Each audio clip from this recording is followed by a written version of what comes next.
આજના બ્લોગની શરૂઆત અમારા કુકસવાડા ગામમાં કોળી સમાજ દબારામાંથી કરી દીધી. ઘણા લાંબા સમયથી અમારા કુકસવાડા ગામમાં દર વર્ષે અખંડ રામધૂનનું આયોજન થાય છે. તો હાલ તો રામધૂનની શરૂઆત થઈ ગઈ છે એટલે આપણે પહોંચી ગયા હતા રામધૂનમાં. બધાની પહેલા અહીંયા આપણે મેરા બાપાના મંદિરમાં દર્શન કરી લેવાના છે. આપણે મેરે બાપાએ પહેલા દર્શન કરી લીધા ને અહીંયા રામધૂન પણ બહુથી સંભળાતી હતી.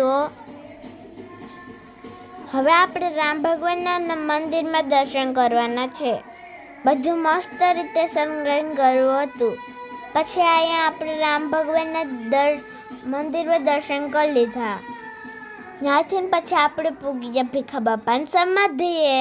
શ્રી ભીખા બાપા ભગત શ્રી કૃષ્ણ અનન્ય ભક્ત હતા. એ ભીખા બાપાની સમાધિ છે અહીંયા.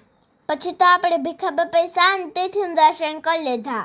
અમારા કુકસવાડા ગામમાં આવો ને તો ભીખા બાપાની સમાધિએ જરૂર મુલાકાત લેજો.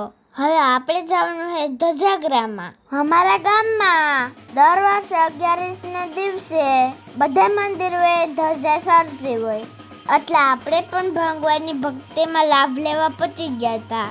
જૂના રીતિ રિવાજ પ્રમાણે બેંગલી અને ધોળસરણા સાથે આખા ગામમાં ધજા ફરીને મંદિરે ચડતી હોય. અમારા ગામમાં લંકા ચોક કહેવાય ને, ત્યાં તો બહેનોનો રાસ ચાલુ થઈ જતો.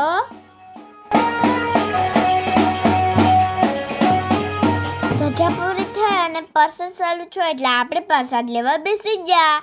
ભગવાનનો પ્રસાદ હોય ને આપણે ન લઈએ તો ભગવાનને દુઃખ લાગી જાય એટલે આપણે પ્રસાદ લેવો જ પડે. પછી તો બધામાં મારે આપણે પ્રસાદ લઈ લીધો હતો. પ્રસાદ લઈને અમે પાછા ધૂનની આરતીમાં પહોંચી ગયા હતા. આપણે આપણા મામાની ગેંગ સાથે શાંતિથી બેઠા હતા. ધૂનની આરતી પૂરી થઈને પછી આપણે ફુગા બુગા લઈ લીધા. ફુગા લઈને આપણે નીકળી ગયા ઘર બાજુ. અને જો તમને અમારો આ વિડીયો પસંદ આવ્યો હોય તો લાઈક કરી દેજો, 2-3 જણાને શેર કરી દેજો અને અમારા ચેનલને સબસ્ક્રાઈબ કરી દેજો. Bye bye, take tech.